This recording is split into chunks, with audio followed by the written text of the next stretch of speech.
Ayan guys, tatlo na aquarium. Hanapin nyo na lang kung ano yung nasa loob. Oh, tingnan nyo. Ito pa isa. Itong isa hindi ko alam kung ano to. Parang wala namang nakalagay.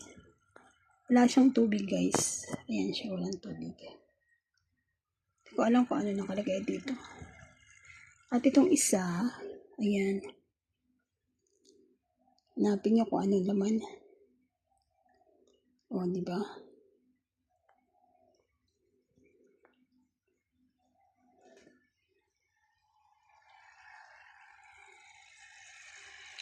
Ito lang ang may isda. Ayan, oh, lumilipad. Lumilipad. Lumalangoy. Oh, ang cute, no? Beautiful. Nice. Okay guys, please subscribe to my YouTube channel.